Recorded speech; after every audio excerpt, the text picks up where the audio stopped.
Do you work for yourself? Do you have a tax liability that sometimes you just feel as though you can't do away with? Enter the Solo 401k. It's a retirement savings vehicle designed for the smallest of businesses all the way to ones that just may fit you. Hi there, Kenner French. I'm the Chief Investment Officer for Vast Holdings Group, and I also work with Vast Solutions Group. And specifically what Vast Solutions Group does tax and financial engineering for small business owners, specifically a number of ones who've instituted the Solo 401k. Now, what is the specifics of the 401k, as they call it, the Solo 401k?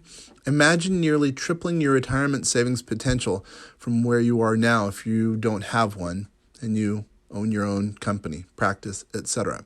With a Solo 401k, you have a chance to ramp up your retirement savings and reduce that tax bill over time. Now, I'll give it a couple of examples.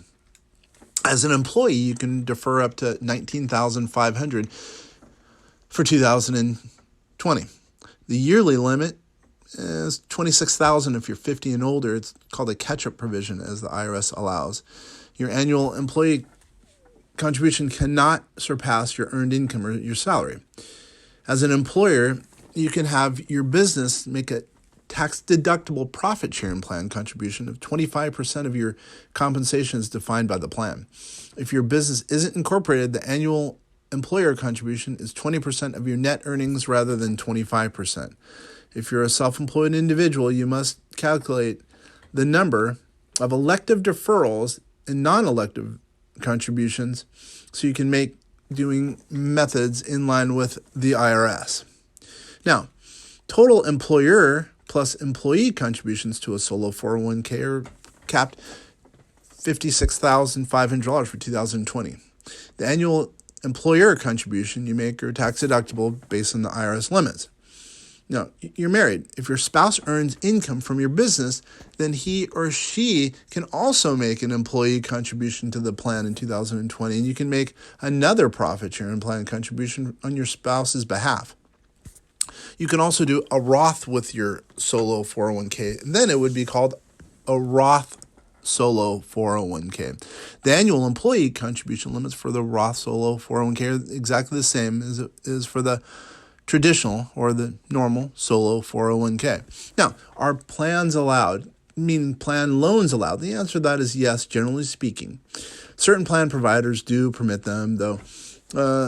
Standard federal tax and tax penalties apply if the loan isn't paid back within 5 years and 6 years if you include the specifics for the coronavirus issue. And by the way, there are also some that allow hardship withdrawals from these plans, so you have to look at your plan documents and talk to your vendor. The administration duties for a Solo or a Roth Solo 401k are relatively light, generally speaking. There's not as much compliance testing, and you only need to file a couple of forms with the IRS. But still, there's some compliance, but at least you do have something as far as tax liability mitigation. Now, on the whole, Solo 401k gives small business owners increased retirement savings potential. If that's what you need, then I would say take a look at them. It really depends on the circumstance. Every circumstance is different. The plans are relatively easy to create, and you're free to have one whether your business is a sole proprietor, an S-Corp, a C-Corp, a limited liability company, or maybe even a limited partnership. Certain independent contractors have the freedom to do a 401k or a Solo 401k in this instance. Now, what I would say is, if you're interested in adopting one or need some consultation, please contact us. You can give us a call at 888-808-8278 or check us out on the web, www.VastSolutionsGroup.com. I think you'll find, if you're looking at our website, that we've been able to help a number of people in preparing them for retirement, in helping to mitigate taxes, all at the same time while we're getting them in a place where business owners don't have to do all the administrative minutia that comes with a retirement or a Solo 401k in this case, or who knows, maybe even a Roth Solo 401k. Once again, Kenner French, thanks for taking the time to listen to this audio, hopefully in some way, some shape, or some form that it was helpful, and you've been provided some value by listening to it.